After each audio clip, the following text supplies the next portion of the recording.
हाय, माझं नाव Mayur Bangar, coach, counsellor आणि consultant. आजच्या या व्हिडिओमध्ये एक महत्त्वाचा मुद्दा डिस्कस करणार आहोत. ते म्हणजे 11वी-12वी सायन्स घेणाऱ्या विद्यार्थ्यांमध्ये असणारा प्रश्न, सर कॉलेज नॉर्मल कॉलेज घेऊ की इंटिग्रेटेड घेऊ? ना नॉर्मल कॉलेज म्हटल्यावरती त्याची ऍडमिशन प्रोसेस तुमच्या समोरच येईल 10वीच्या रिझल्ट नंतर, आणि ती ऍडमिशन प्रोसेस मी एक्सप्लेन पण करेन.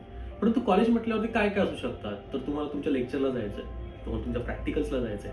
सायन्सचे विद्यार्थी म्हणजे त्यांना प्रत्येक प्रॅक्टिकल हे 2 ते 3 तासांसाठी प्रॅक्टिकल असेल, ट्युटोरियल्स असतील, प्लस अटेंडन्स ही थोडीशी कुठेतरी मॅन्डेटरी असेल. नाव त्याच कॉलेजच्या तुम्हाला एक्झाम पण द्यायच्यात आणि त्यानुसार तुम्ही 11वीतून 12वीत आणि त्यानंतर पुढे आपण जात असतो. हे सर्व करत असताना 11वी-12वी मध्ये सगळ्यात महत्त्वाची गोष्ट जी तुमच्या हातात असली पाहिजे ती म्हणजे वेळ. तुमच्याकडे भरपूर टाइम हवा, कारण अभ्यास भरपूर जास्त आहे. प्रत्येक सब्जेक्टसाठी तुम्हाला न्याय द्यायला, त्याच्या कन्सेप्ट समजून घ्यायला, प्रॅक्टिस करायला खूप वेळ लागतो.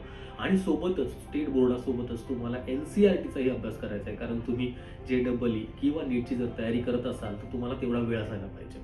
त्यासोबत तुम्ही टेस्ट सिरीज देणार असाल तर त्याची तयारी आहे, त्याचे एक्स्ट्रा पेपर, तेवढं सगळ्या गोष्टी असल्या पाहिजे. याच्यासाठी वेळ येणार कुठून, तर कुठेतरी इंटिग्रेटेड कॉलेजची संकल्पना म्हणणार.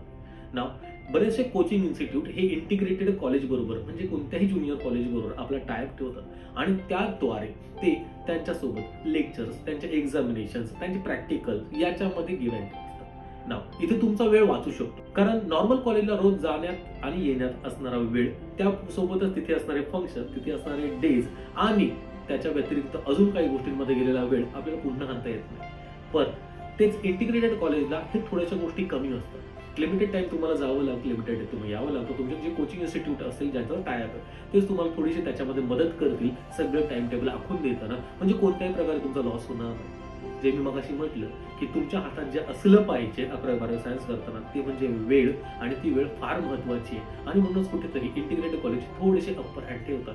चॉईस तुमची असेल, कारण 11वी-12वी करताना आपल्या एंट्रन्स एक्झाम आणि आपला स्टेट बोर्ड स्कोर या दोघांनाही संलग्न पकडून आपल्याला पुढे आपलं जे काही प्रोफेशनल करिअर आहे त्यामध्ये जाताना फायदा होतो. म्हणूनच मित्रांनो, पुढचा निर्णय तुमचा असेल, परंतु त्यासाठी लागणारी जी काही माहिती ते मी इथे द्यायचा प्रयत्न केला. त्यामुळे इंटिग्रेटेड कॉलेज की नॉर्मल कॉलेज या संदर्भातला हा व्हिडिओ मी इथेच थांबवतो. धन्यवाद.